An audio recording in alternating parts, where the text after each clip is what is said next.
Медиация тараптардың дауды өзара екі жақты келісіп шешетін шара. Медиация сөзі латын тілінен аударғанда делдал, екі тарапты мәмілеге келтіруші үшінші тұлға деген мағынаны білдіреді. Медиация тәсілі сот жүйесіндегі әділ төрелікті қамтамасыз етудің бірден бір жолы. Қазақ халқы үшін бітімгершілік билік айтудың ең озық өнегесі. Қазақстан Республикасында медиация туралы заңның қабылдануы оң өзгерістердің өзара асырылуының айқын көрінісі. Негізінен айтқанда, бұл қазақ халқының билері мен ата-бабалар тағылымын, әдет-ғұрпын қалпына келтіруге жасаған игі қадам деп есептесек қателеспейміз.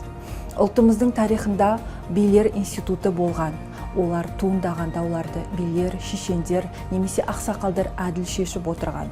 Қазақ даласындағы билер Төле би, Қазбек би, Әйтеке билер ел арасындағы дауды бітімгершілік жолмен шешіп, халықтың ауызбіршілігін және тұтастығын сақтауға үлкен назар аударғаны баршамызға мәлім.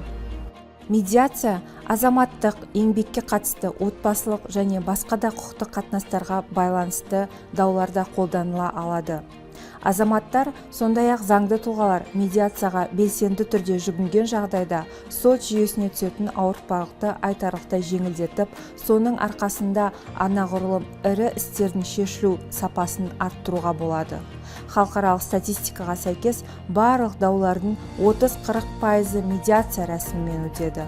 Олардың 80%-ында оң нәтижелерге қол жеткізілген.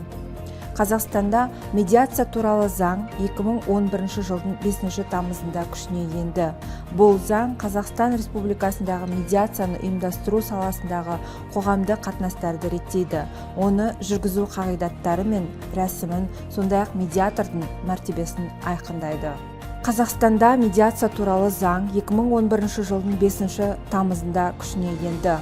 Бұл заң Қазақстан Республикасындағы медиацияны ұйымдастыру саласындағы қоғамды қатынастарды реттейді. Оны жүргізу қағидаттары мен рәсімін, сондай-ақ медиатордың мәртебесін айқындайды.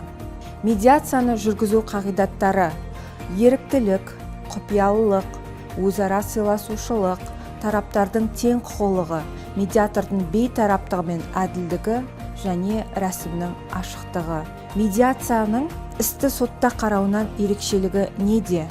Медиацияның басты мақсаты қос тарапты бірдей қанағаттандыратын және дауласушылық деңгейін төмендететін өзара тиімді әрі өзара қолайлы бейбіт келісімге келу. Медиацияның тағы бір оңтайлы жағы қаржылық жағынан соттық шығынға қарағанда төмендігінде және уақыттың үнемділігінде. Сотта іс әдетте ұзаққа созылады, ол тіпті айларға созылуы мүмкін. Бірнеше мәрте сот отырыстары белгіленеді. Оған тараптардың бірінің өкілдері келмеуі де мүмкін, сөйтіп жағдай ушыға түседі. Бұл ретте медиацияның келесі ерекшеліктері алдыңғы қатарға шығады. Тараптардың еріктілігі және жеделдетілген шараның бейресмилігі. Медиация рәсімі бұлайша жүзеге асырылады.